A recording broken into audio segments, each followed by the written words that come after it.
Bonjour à tous et bienvenue à la webconférence Apsis Cyborg où nous allons vous présenter la solution collaborative SharePoint. Nous allons passer une petite heure ensemble. Cette session va être animée par Lionel Fabre, responsable développement web et collaboratif. Tout au long de cette session, vous pourrez nous poser vos questions sur le bandeau qui se trouve à droite de votre écran et nous y reviendrons en fin de conférence. Bonjour Lionel. Bonjour Charlotte. Bienvenue à tous. Bienvenue à tous pour cette présentation de la solution collaborative. Donc, je m'appelle Lionel Fabre, je suis le responsable du service web et collaboratif. Je travaille sur ce type de projet depuis plus de 10 ans et je vais vous présenter du coup la solution collaborative vue par Apsis Cyborg. Donc, au cours de cette présentation, nous allons voir dans un premier temps en fait ce qu'est un outil collaboratif.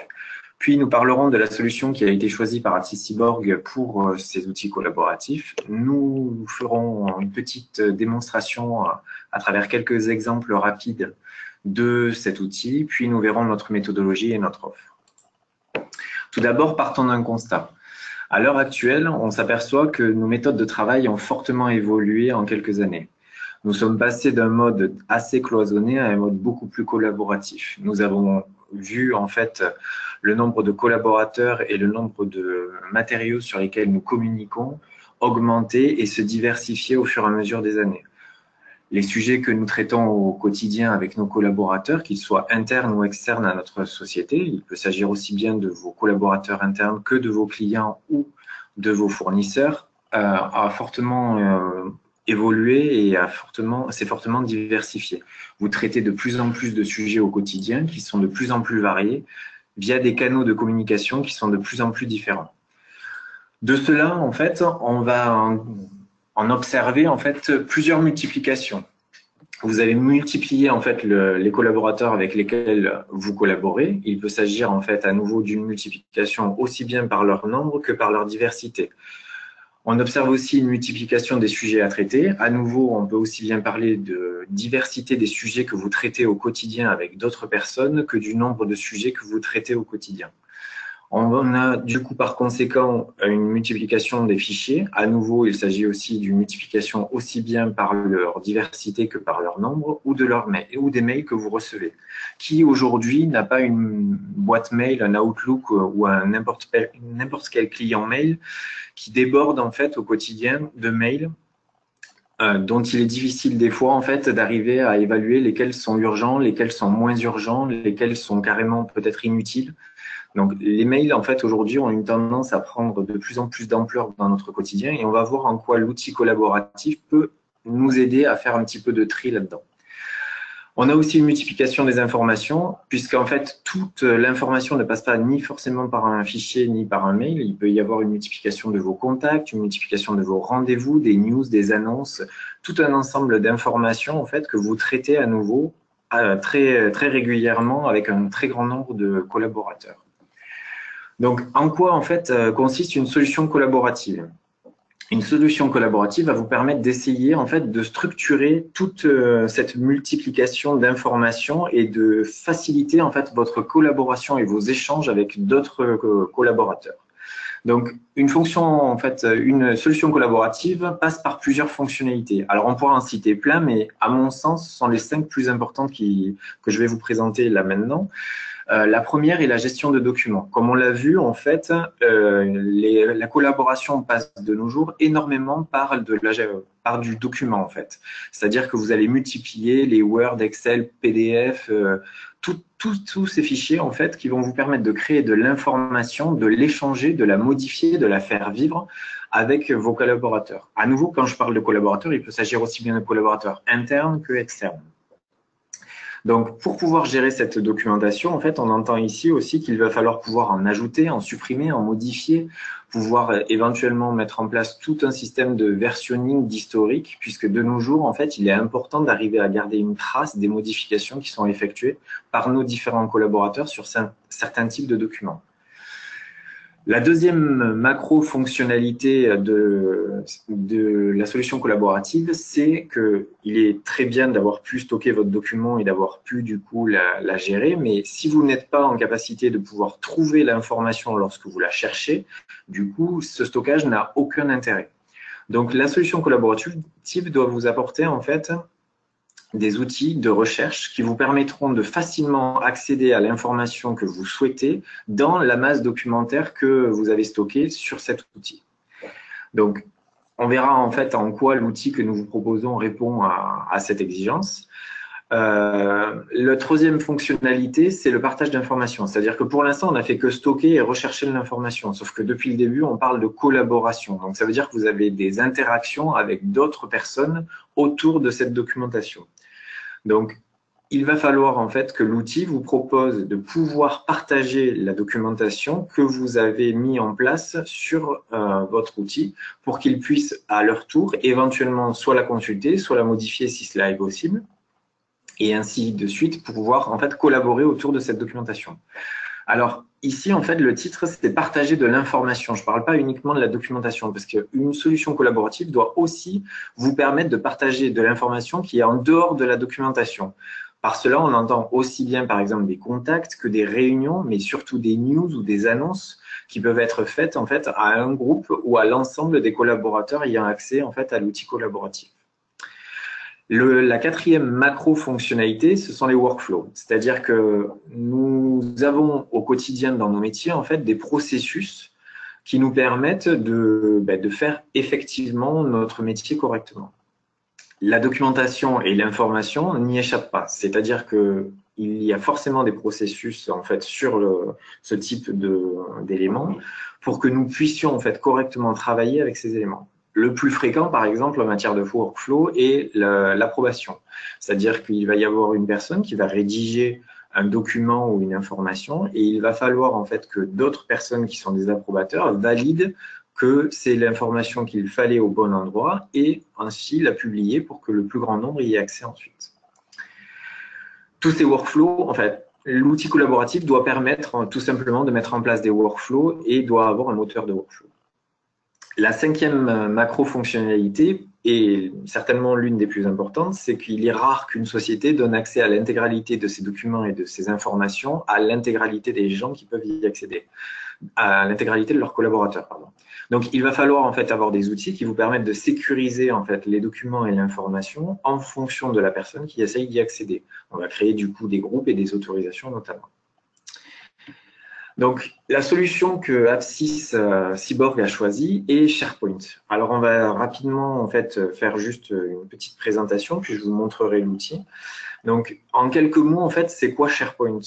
SharePoint, c'est un outil de collaboration, puisque ça reste quand même le sujet de cette présentation, et c'est un outil de la gamme Microsoft Office. Donc là, les deux mots sont importants, aussi bien Microsoft que Office. Le premier, puisqu'il s'agit quand même d'un éditeur majeur en fait dans le monde de l'informatique. Et qui d'entre vous n'a pas en fait un Windows, un Word, un Excel, un Outlook, peut-être que certains d'entre eux, mais n'empêche que vous avez au moins en fait des collaborateurs qui travaillent aussi avec ce type d'outils. Et Office, puisqu'en fait, donc SharePoint fait partie de la gamme Microsoft Office et donc s'intègre parfaitement à la suite Office qui est constituée à nouveau donc de Outlook, Word, PowerPoint, Excel, qui sont des outils assez fréquents en fait sur le marché. Donc ça veut dire quoi? Ça veut dire en fait que vous allez avoir une interaction très très importante entre cet outil en fait et les outils que vous utilisez certainement au quotidien et de façon assez transparente, c'est-à-dire que vous allez vous apercevoir notamment que si vous avez un Word sur votre poste et un SharePoint, vous pouvez en fait enregistrer des documents Word sur votre SharePoint et de façon transparente. Lorsque vous allez cliquer sur un lien en fait d'un Word sur SharePoint, il va ouvrir votre Word par exemple pour pouvoir consulter en fait le document que vous souhaitez ouvrir. Le troisième point, c'est que c'est un outil web. Donc, cela signifie en fait qu'il n'y a pas d'installation physique sur le poste les postes utilisateurs. Il suffit d'utiliser un navigateur, de taper l'URL du portail SharePoint et vous accédez à votre SharePoint. C'est compatible avec la majorité des navigateurs du marché. Par majorité, j'entends en fait les principaux, à savoir Chrome, Internet Explorer, Firefox, avec certains autres aussi navigateurs. Le quatrième point, c'est qu'il existe deux versions. Alors, il existe une version on-premise et une version Office 365. Donc, la on-premise, c'est celle qu'il est possible d'installer sur un serveur qui est sur votre système d'information ou chez un hébergeur de votre choix. et qui va être considéré comme un serveur en fait du coup vous appartenant et avec du coup toute une licence en fait dédiée. La deuxième version, c'est la version Office 365, qui est la version cloud en fait de Microsoft. Là, il s'agit en fait d'un système de licensing en fait qui vous permet d'avoir un abonnement à un SharePoint qui est hébergé dans le cloud, soit de Microsoft, soit de leurs partenaires. Donc la différence, c'est que sur la version on-premise, vous êtes censé en fait vous préoccuper du matériel aussi, que ce soit via votre hébergeur ou via une équipe d'infra chez vous. Par contre, sur la version cloud, en fait, c'est Microsoft entre guillemets qui s'occupe de tout, puisque c'est à eux en fait de mettre en place les ressources qui permettent à votre SharePoint de fonctionner correctement. Ce qu'il est important aussi de savoir, c'est qu'en faisant partie, en étant un outil Microsoft, il est parfaitement intégré à tous les outils Microsoft, et cela inclut aussi notamment en fait les outils comme Navision ou Dynamics CRM. Donc, ce que l'on va faire, c'est que l'on va passer en mode démonstration. Je vais vous montrer en fait quelques interfaces de l'outil. Alors, j'utilise pour le bien de cette démonstration, et il s'agit que d'un espace de démonstration, la version Office 365, sachant que les interfaces sont un petit peu différentes en fait des versions on-premise, mais dans l'idée en fait, ce qui est important, c'est de savoir que les fonctionnalités que je vais vous montrer sont identiques en fait entre les différentes versions, et que ici c'est juste les aspects en fait de graphique et de design qui vont être un petit peu différents. Donc ça c'est la toute dernière interface en fait d'Office 365. Ce que je vais vous montrer dans un premier temps, c'est donc le cœur entre guillemets de l'outil. Donc ce que je viens d'ouvrir en fait est une bibliothèque de documents. Sous SharePoint, une bibliothèque de documents, en fait, c'est l'espace dans lequel on va stocker de la documentation. Alors, je peux en créer autant que je veux. Là, en fait, pour l'exemple, j'ai pris une bibliothèque de documents qui s'appelle Documentation technique, qui est en fait un espace documentaire dans lequel j'ai stocké un ensemble de documents qui sont en relation, selon moi, avec de la documentation technique. À travers cette interface, qui est une interface web, comme vous le voyez, en fait, je suis sur un navigateur et j'ai bien une adresse, une URL. Je vais pouvoir en fait gérer la documentation que j'ai stockée en fait dans cette bibliothèque de documentation technique. Je vais avoir pour cela en fait tout un ensemble de menus qui vont me permettre de pouvoir ajouter, modifier, supprimer ou consulter de la documentation.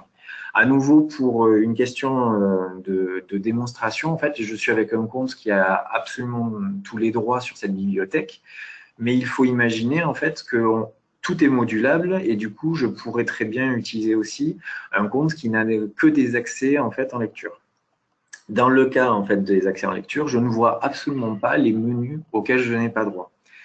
De la même façon, si les droits ont été configurés pour me dire que, par exemple, je ne suis pas censé accéder au premier document qui s'appelle flux de vente illustré dans Sage, je ne vais pas voir le lien vers ce document. C'est-à-dire que SharePoint va cacher de lui-même tous les liens vers les fonctionnalités ou le contenu auquel je n'ai pas accès. Donc, pour vous faire une toute petite démonstration de l'intérêt de cet outil pour gérer votre documentation. Donc, je vais dans un premier temps ajouter un nouveau document. Alors, pour ça, j'ai des tas de façons de le faire. C'est-à-dire que je peux le faire depuis mon Word local, je peux le faire depuis le portail. On va voir aussi que je peux charger des documents qui existent. Donc là, on va partir du scénario où je veux créer une nouvelle documentation technique. Donc, SharePoint me propose différents types de documentation. Ça, ce sont juste les documentations qui sont complètement intégrées, mais il n'y a aucun problème à rajouter du PDF et on le verra tout à l'heure. Donc pour cela, pour la démonstration, je vais du coup créer un document Word. Alors vu que je suis dans une interface Office 365, il va m'ouvrir en fait un composant qui s'appelle Word Online, qui est un Word allégé entre guillemets, qui est intégré à mon navigateur. C'est-à-dire que dans ma barre d'état, en fait, dans ma barre de tâches, vous voyez en bas, mon Word local en fait n'a pas été ouvert. Donc là, tout est dans mon navigateur. Donc j'ai la possibilité aussi, vous voyez, j'ai un bouton en fait pour pouvoir le modifier dans Word. Ça n'aurait pas beaucoup d'intérêt, je pense, pour cette démonstration-là, mais sachez que c'est c'est faisable en fait et qu'il n'y a aucun souci. Donc là, je vais modifier mon document. Alors vous allez voir pour les démonstrations, je n'ai pas beaucoup d'imagination. Mon document est un test, donc j'ai créé un contenu. Alors, je disais au passage que c'était une version un petit peu plus légère parce que comme vous le voyez, en fait, les menus ne sont pas complets par rapport à un Word sur votre bureau. C'est normal puisqu'en fait, vu qu'on est dans une navigation web, ils ont fortement allégé pour que l'interface soit du coup fluide et ne pose pas trop de problèmes. Donc, je vais renommer mon document. Alors, on va l'appeler document de test. Vous voyez, j'ai vraiment pas beaucoup d'imagination. Donc, l'enregistrement se fait au fur et à mesure. Vous voyez, ici, j'ai un petit message me disant que je suis enregistré. Donc, je vais retourner sur ma bibliothèque de documentation.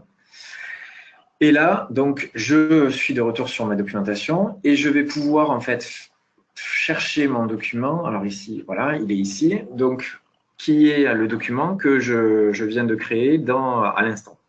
Donc, de la même façon pour ce document que pour n'importe quel autre, en cliquant dessus, en fait, je vais pouvoir accéder au contenu de ce document. Donc, si j'ai les droits en fait en modification, je vais même pouvoir le modifier. Mais ce que je vous montre ici fonctionne aussi pour différents types de documents. Par exemple, pour un PowerPoint. Donc ici, il est en train de m'ouvrir le contenu du PowerPoint, qui doit être un petit peu lourd. Pendant ce temps-là, je vais vous montrer aussi donc pour, par exemple, un PDF. Voilà, donc du coup, il m'ouvre bien le contenu de mon PDF. Est-ce qu'il est ouvert? Voilà, donc ici pour la partie PowerPoint, donc il me montre en fait le contenu de mon PowerPoint. Et là, vu que j'ai des droits, du coup, je peux les modifier, etc. J'ai aussi la possibilité en fait de faire un certain nombre de tâches, comme je pourrais éventuellement les supprimer. Donc quand j'en coche un ou plusieurs, en fait, il me propose donc tout un système pour dire je veux les supprimer, je veux les déplacer éventuellement, je veux les copier, je veux les télécharger. Bref, du coup, il y a tout un ensemble de fonctionnalités qui existent. Donc, par exemple, je vais supprimer mon document, alors non, je le supprimerai tout à l'heure, donc il n'y a pas beaucoup d'intérêt. J'ai aussi une autre possibilité, je peux aussi télécharger du coup de la documentation. C'est-à-dire que je peux du coup choisir de récupérer des fichiers, par exemple, depuis mon poste, puisque je les ai, par exemple, édités en fait en local, et je voudrais les rajouter à la bibliothèque de documents.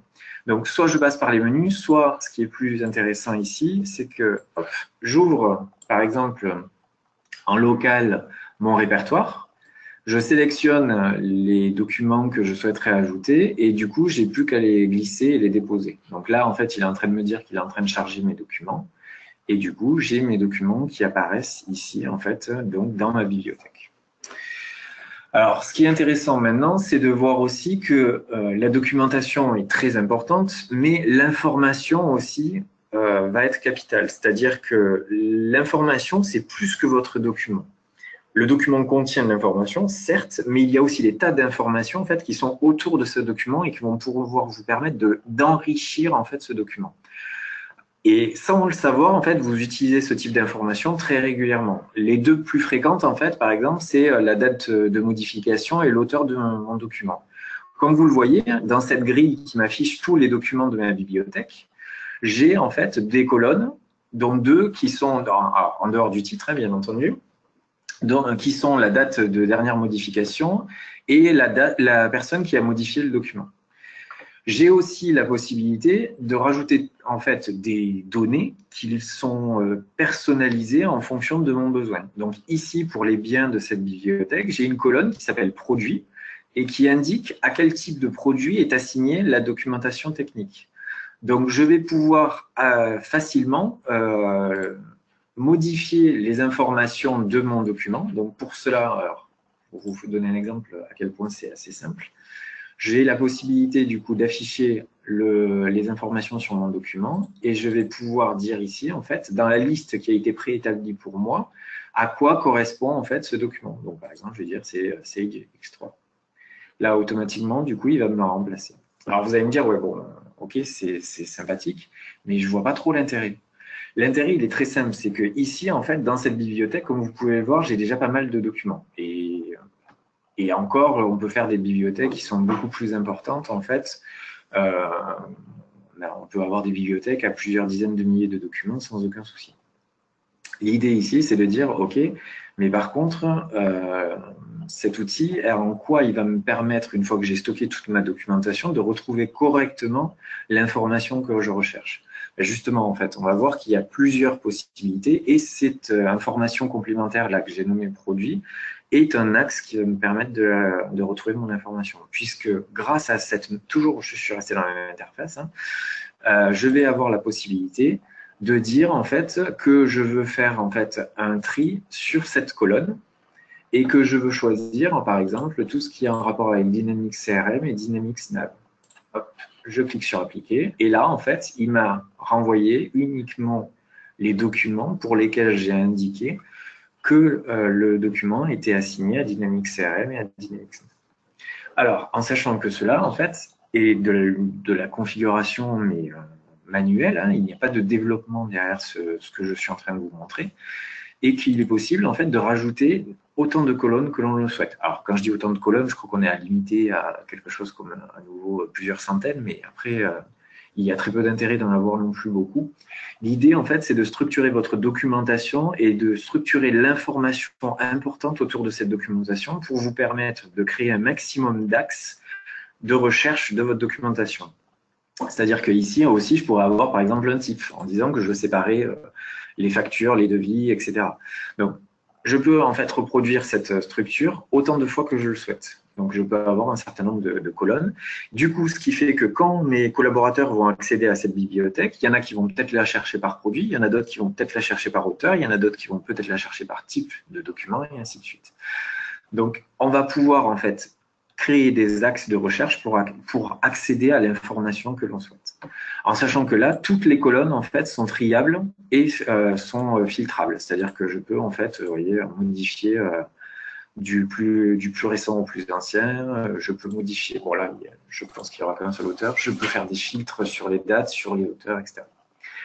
Alors pour compléter ça, en fait, dès que vous touchez un petit peu au filtre de cette bibliothèque de documents, SharePoint en fait va vous permettre de faire en fait des recherches centrées sur cette bibliothèque.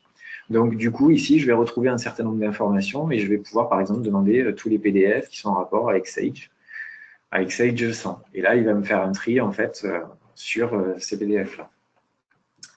Donc là c'est assez intéressant. On a aussi la possibilité, donc si les filtres ne suffisent pas, de faire une recherche. Donc, par exemple, je vois qu'il y a le mot dématérialisation. Dématérialisation. Et donc là, il va me remonter en fait dans cette bibliothèque tous les résultats en fait qui sont en rapport avec le mot dématérialisation dans la bibliothèque de documentation technique. Alors, comme vous le voyez dans les exemples qui sont là, c'est aussi bien parce que le mot dématérialisation est dans le titre que dans le contenu. C'est-à-dire que SharePoint va indexer aussi tout le contenu documentaire. Alors, quand je dis il indexe tout le contenu documentaire, c'est tout le contenu documentaire lisible pour lui, et ça signifie en fait tout ce qui est inclus dans la gamme Office, donc tout ce qui est des emails, de Word, de Excel, de PowerPoint, de Access, mais aussi les PDF, puisque là en fait il s'agit uniquement de PDF. Les fichiers texte dérivés, etc. Alors, le moteur de recherche est très très puissant, mais ne permet pas du tout pour l'instant d'indexer du contenu du type images, vidéos, etc. Alors, ce que je voulais vous montrer aussi, c'est que donc ici, en fait, je me suis centré uniquement sur ma bibliothèque. C'est-à-dire que je sais que l'information que je recherche est contenue dans cet espace documentaire qu'est la bibliothèque. Maintenant, ce que je vais vous montrer, c'est que vous pouvez très bien partir du principe que j'arrive sur mon portail, mais je ne sais pas où est-ce que je suis censé aller chercher mon information. Donc, dématérialisation. Donc là, du coup, il va commencer à me proposer un certain nombre de choses et je peux en fait aller directement sur afficher les résultats et accéder en fait à un moteur de recherche qui va fouiller dans tout mon portail. C'est-à-dire que là, donc majoritairement à nouveau, puisqu'il s'agit d'une démonstration, soit à nouveau des fichiers qui étaient dans ma bibliothèque de documents, mais cela peut être issu de n'importe quelle bibliothèque de documents ou n'importe quel contenu. Je peux aussi avoir des news, par exemple, ici, qui contiendraient le mot dématérialisation. Et à nouveau, en fait, je vais pouvoir filtrer en disant est-ce que c'est tous les sites ou seulement celui en cours? Est-ce que je veux uniquement des fichiers? Donc là, il me proposerait par exemple les news si j'ai aussi du contenu de type news. Et quels sont les types de fichiers, par exemple, que je souhaiterais filtrer.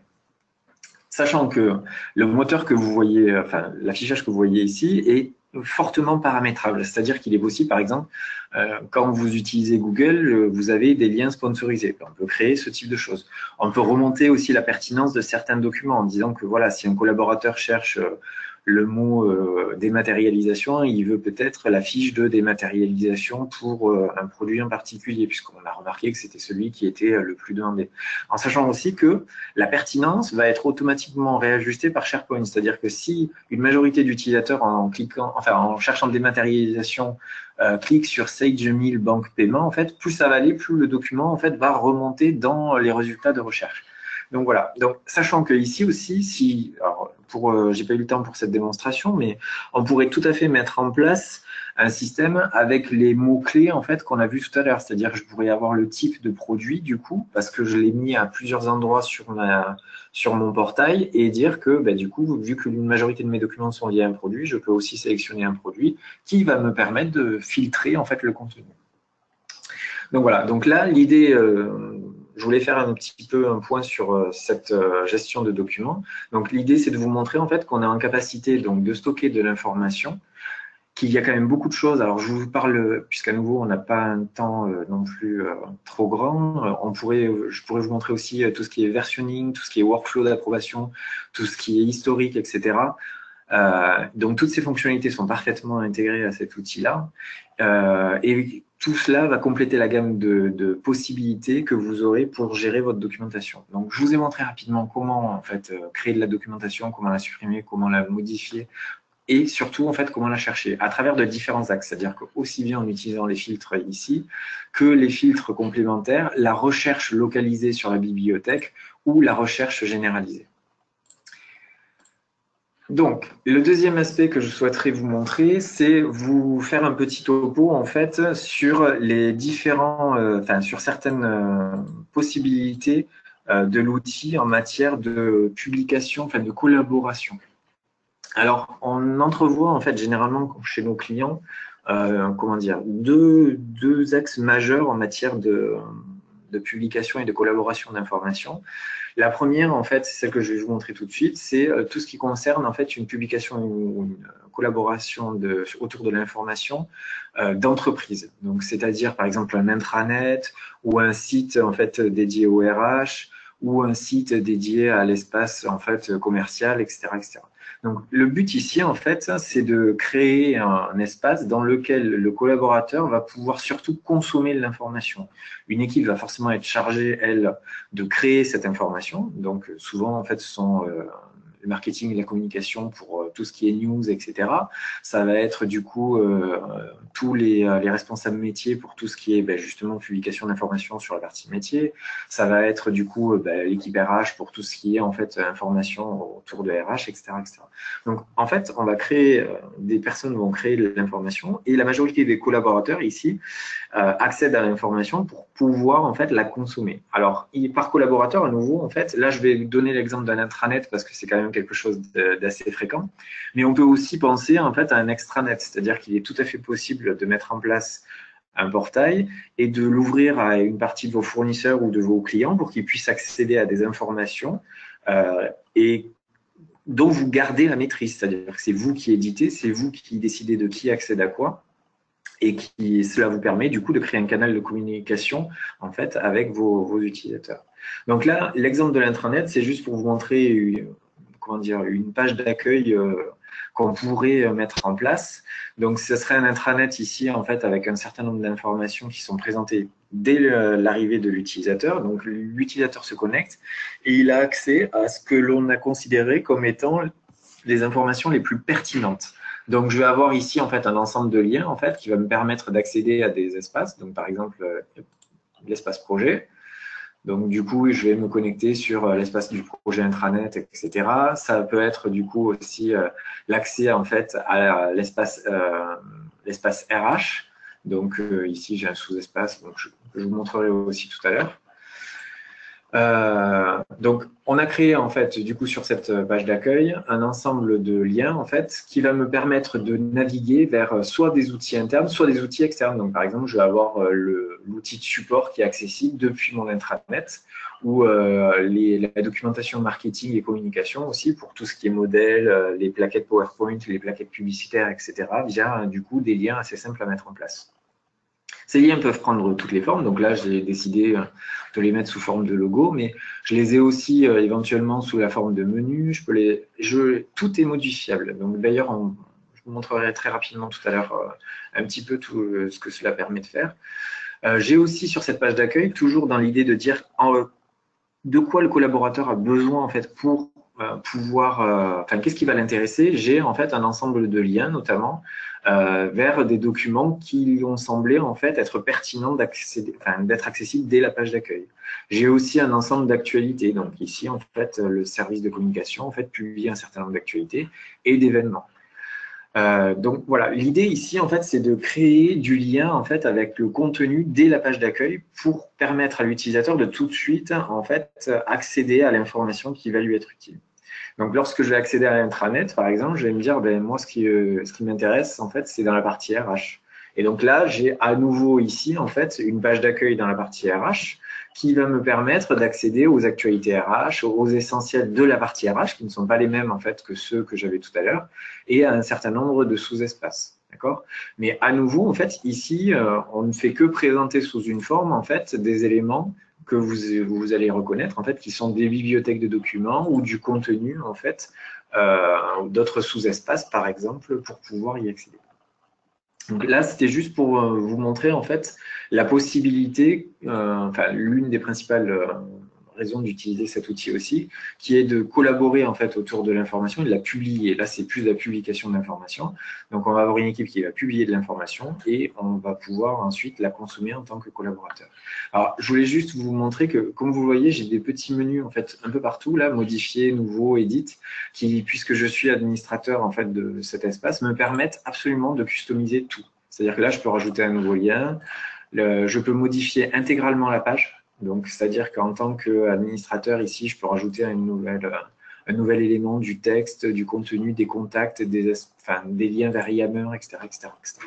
Donc, l'outil est très, très bien, très, très puissant et permet vraiment de customiser beaucoup de choses. Et à nouveau, tout ce que je vous montre ici pendant cette démonstration, il y a zéro dev. C'est-à-dire qu'on n'a pas du tout fait de développement, on a juste personnalisé les espaces.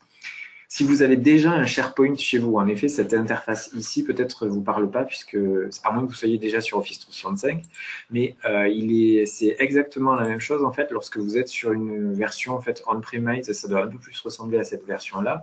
J'ai aussi la possibilité en tant qu'administrateur de modifier et de rajouter un certain nombre de choses en fait aux différents endroits de ma page.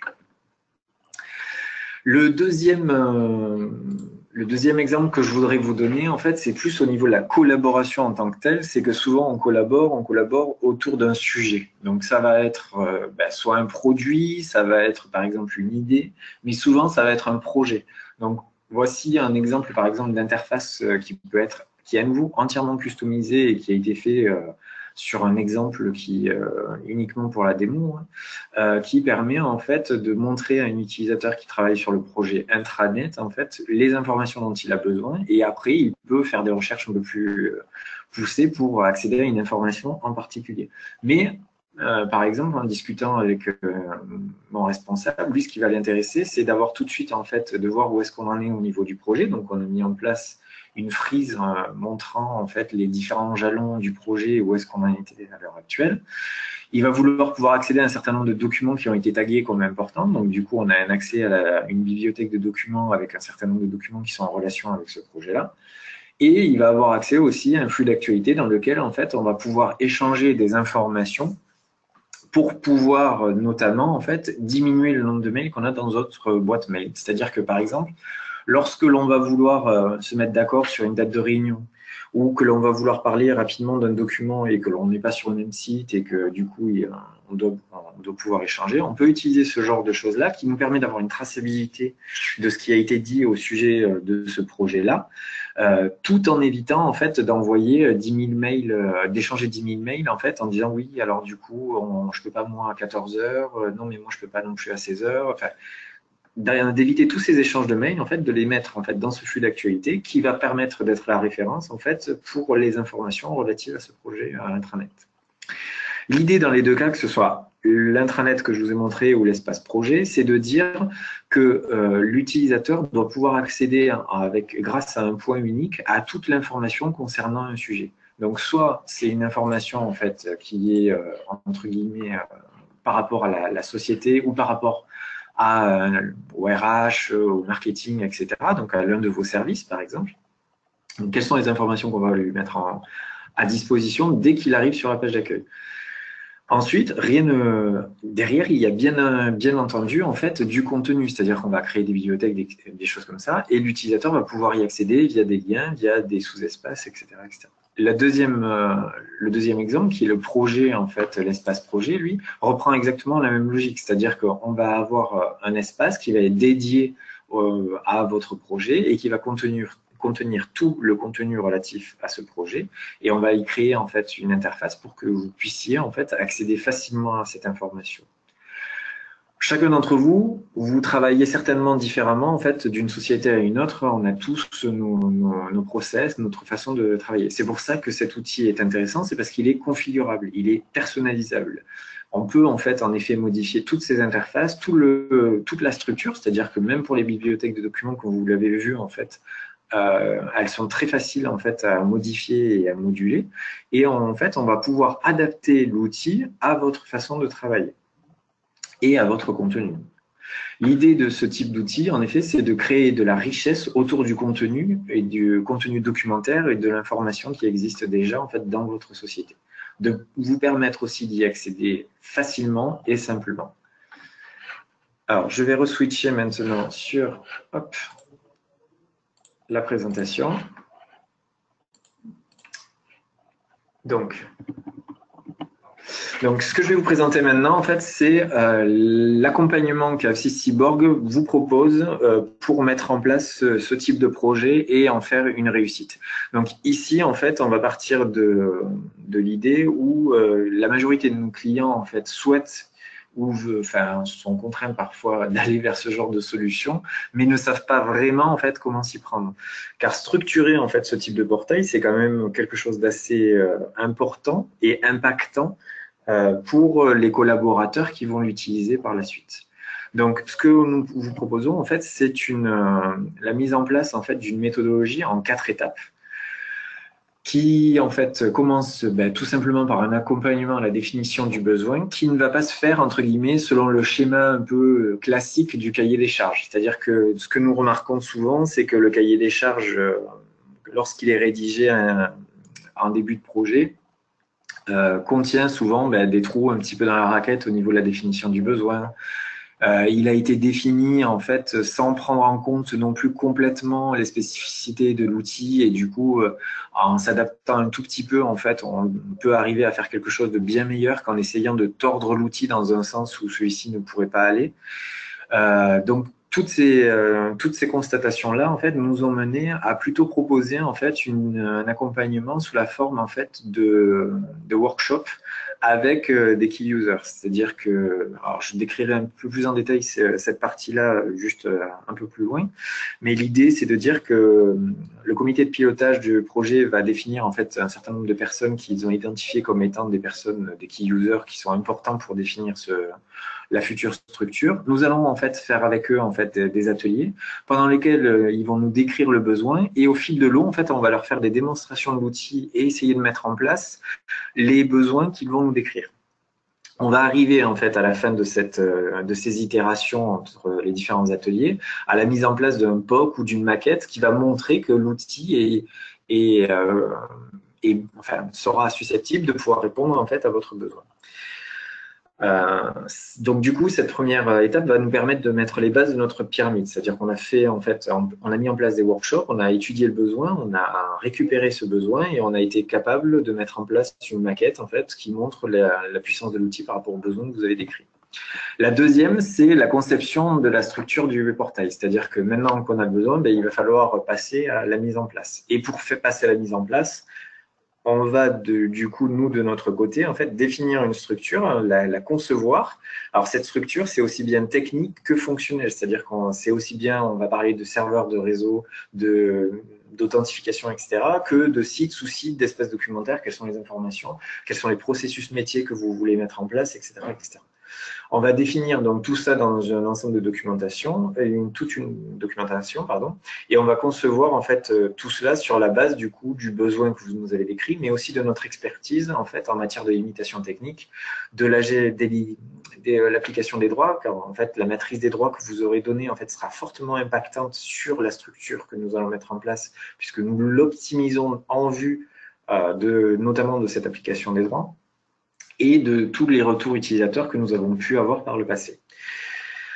L'idée, en fait, à la fin de cette étape, c'est que nous avions rédigé toute la documentation technique sur l'architecture et toute la documentation aussi sur l'architecture logique, qu'on ait installé et que l'on ait mis en place, en fait, votre outil. Alors, pour l'installation, ce n'est pas le cas si on parle d'un Office 365, puisqu'en fait, vu qu'il n'y a pas de serveur physique, on n'a pas d'installation. Par contre, il y a bien une configuration à effectuer de l'outil.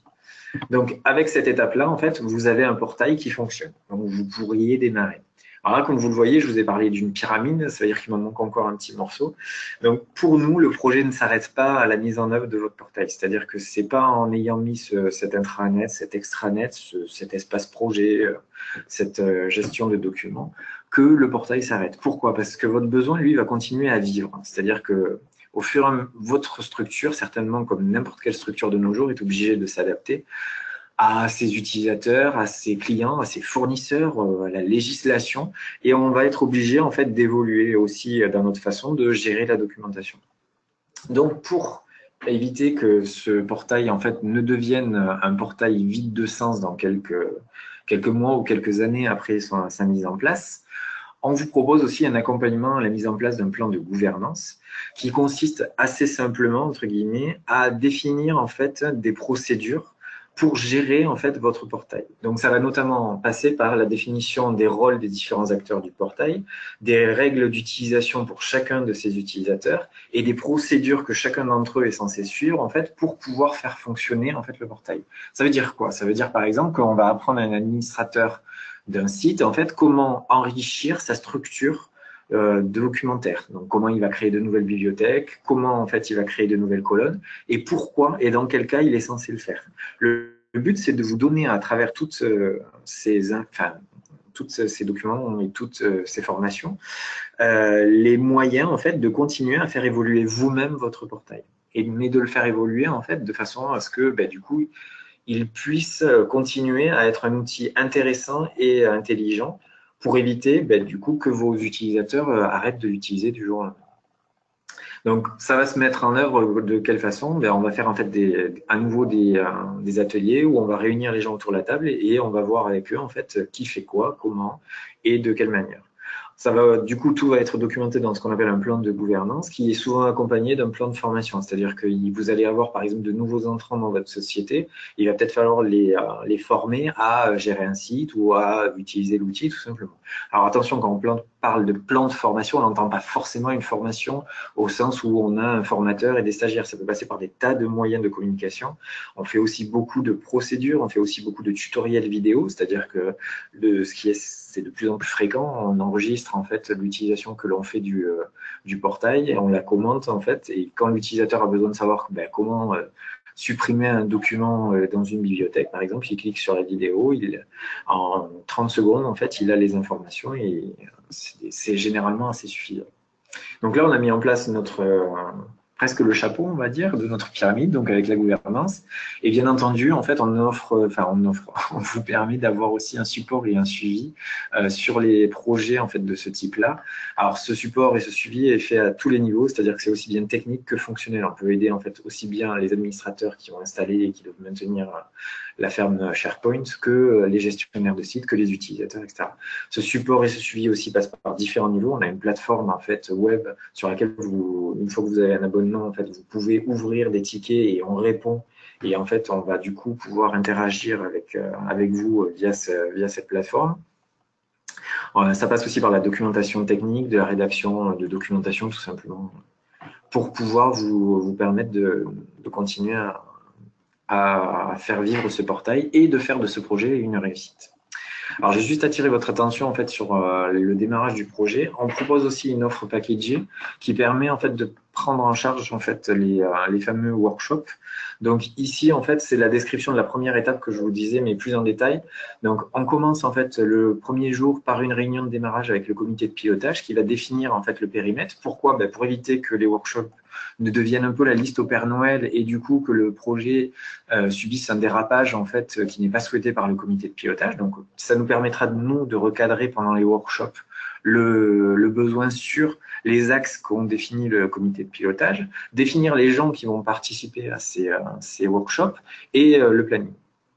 Ensuite, on effectue dans la même journée, alors ça peut être le lendemain si les plannings ne sont pas disponibles, mais assez rapidement, en fait, on fait aussi un point avec la technique pour voir en fait l'existant et l'environnement technique dans lequel le projet évoluera. Ensuite, il y a une phase qui va plus ou moins durer puisqu'elle va dépendre en fait du nombre de personnes et de groupes qui vont être choisis. Et en fait, on va faire des itérations où on va faire des workshops avec ces key users à plusieurs reprises, les mêmes groupes. On va être concernés par les workshops. Et en fait, on va faire évoluer le portail au fur et à mesure. C'est-à-dire que les utilisateurs vont nous dire d'abord ce qu'ils veulent, on va leur montrer en live et leur faire des démonstrations de ce que l'outil est capable de faire pour répondre aux besoins qu'ils sont en train de décrire. Et au workshop suivant, en fait, on va leur faire valider si c'est OK ou pas OK, et ainsi de suite. Et on va itérer sur un nombre de workshops qui sera défini à l'avance par le comité de pilotage pour pouvoir en fait avoir à la fin prouver que l'outil allait correspondre aux besoins, d'une part, de nous avoir le besoin en fait exact qui est souhaité autour de cet outil, et en bonus, entre guillemets, vu que vous avez intégré vos key users en fait, dans cette phase-là en amont, en fait, on va diminuer la résistance au changement si le produit est mis en place à la fin de la mission. Et on va du coup créer aussi ce qu'on appelle des gens qui vont évangéliser, c'est-à-dire que les gens qui participent au workshop, généralement, en fait, voient un intérêt en fait, à mettre en place ce type d'outil, puisqu'on leur montre que l'outil est capable de répondre à leurs besoins. Et du coup, en fait, à la machine à café ou en réunion ou avec leurs collègues par la suite, en fait, ils vont parler de cet outil. Donc déjà, ils vont faire une partie du travail en fait d'évangélisation et d'acceptation du futur produit.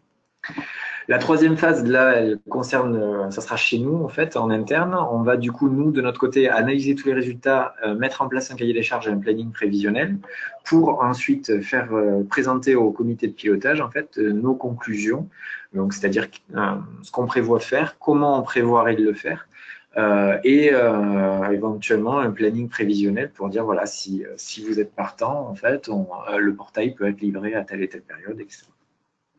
Donc le but ici, c'est de restituer en fait le contenu des ateliers, de nos conclusions, de l'analyse, du cahier des charges et du planning prévisionnel. Alors c'est important aussi de dire qu'en fait, on va aussi faire un point sur ce qui a été vu pendant les workshops fonctionnels. Il se peut que des fois, il y ait un décalage entre ce que le comité de pilotage pensait mettre en place et ce que le métier souhaiterait. Et du coup, en fait, on fait part de ce décalage au comité de pilotage pour qu'il puisse trancher éventuellement s'il souhaite modifier sa version d'effet. Donc là, c'est juste 4 exemples parmi le type de mission qu'on est en capacité de mener chez Apsys Cyborg. Donc, ce sont 4 clients très différents, en fait, qui sont plus ou moins importants en matière de collaborateurs et en matière de complexité du métier, qui ont aussi 4 besoins très différents. En fait, chez Sigfox, on a vraiment fait la démarche que je vous présentais juste avant, où on a fait un accompagnement, on a mis en place, on a formé les utilisateurs pour un intranet chez eux. Chez ATR, eux, c'est plus du développement. C'est une partie que j'ai pas trop abordée, mais grosso modo, on est forcément capable de faire du développement sur cette plateforme. Et on a mis en place notamment chez eux des personnalisations en fait, de leur extranet pour leurs fournisseurs, mais aussi de certains intranets en interne, de workflow, de choses comme ça. Donc, on a fait de la customisation aussi bien graphique que technique et au niveau du métier. Pour le CNES, on a travaillé en tant que, c'était surtout des missions d'expertise en tant que support fonctionnel. On les a aidés aussi à mettre en place le plan de gouvernance. On a fait de l'expertise technique, de la formation. Donc, on les a suivis sur la partie expertise au niveau. Et chez la TECOR, par exemple, on a une TMA qui est en cours d'ailleurs à l'heure actuelle aussi, qui en fait est un support à différents niveaux, donc fonctionnel mais aussi technique sur un ensemble de développement et sur la gestion en fait de leur contenu. Donc, je voudrais juste clore rapidement en fait cette session en vous donnant les principaux bénéfices, selon moi, que peuvent vous apporter ce type d'outils. Donc, la première, en fait, c'est que c'est un outil qui va vous permettre de fédérer vos collaborateurs autour d'un outil, qui va vous permettre d'optimiser en fait les temps d'accès à votre information. Donc l'idée, c'est de dire à nouveau que vous allez avoir la possibilité via différents canaux de recherche, d'accéder directement à l'information que vous souhaitez et non plus d'avoir besoin de rechercher dans votre boîte mail ou dans le répertoire réseau qui a une hiérarchie qui est devenue complètement obsolète puisque votre façon de travailler a changé, etc. Avec une recherche Windows qui est quand même assez aléatoire généralement. Donc là, vous avez des outils puissants qui vous permettent d'accéder directement à l'information que vous souhaitez sans vous prendre la tête, quoi. Ça permet aussi donc de regrouper en fait l'information selon des thèmes, donc du coup de les gérer par projet, par produit peut-être, par service, ou de faire des croisements entre ces différents axes, et du coup de créer des communautés autour de ces éléments-là, qui existent déjà finalement, puisque vous avez des équipes projets certainement. Donc du coup, les équipes existent, mais auront un espace dans lequel elles pourront du coup collaborer et échanger. C'est aussi un point central d'accès à l'information, c'est-à-dire qu'à nouveau, comme je le disais tout à l'heure, au lieu d'aller chercher dans la boîte mail, en local, sur votre espace réseau, etc., vous avez, quand je veux de l'information, je vais sur le portail et du coup, je vais soit sur la recherche ensuite, etc., ou soit sous le sous-espace où je sais que je trouverai ce que je souhaite. C'est aussi en fait un outil qui permet une très très grande interconnexion entre vos outils, c'est-à-dire qu'on peut extraire des données d'à peu près toutes les bases de données. Si un outil a un web service, en fait, on peut l'exploiter et publier l'information dans le portail. Donc on a des exemples très concrets avec certains de nos clients qui ont des ERP ou qui ont un CRM ou un Navision, et avec lesquels en fait ils souhaitaient publier de l'information via en fait ce type de portail, pour pouvoir extraire des factures, des documents ou juste de l'information sur des stocks, des choses comme ça. C'est aussi un axe pour dépolluer la boîte mail, puisqu'on va stocker une partie de l'information dans les espaces projets, dans les espaces du coup par produit, etc. Et du coup, on va on va essayer de limiter tant que possible en fait les échanges de mails inutiles. Et c'est aussi un axe possible en fait en matière de dématérialisation. On a aussi eu beaucoup de projets où nos clients en fait fonctionnaient beaucoup par papier et souhaitaient en fait passer à autre chose. Donc du coup, on a mis en place des systèmes de dématérialisation sur lesquels se connecte en fait SharePoint et stocke en fait tout simplement la documentation dématérialisée. Donc j'en ai fini avec cette présentation. Je vais repasser la main à Charlotte pour la partie questions. Merci Lionel pour cette présentation.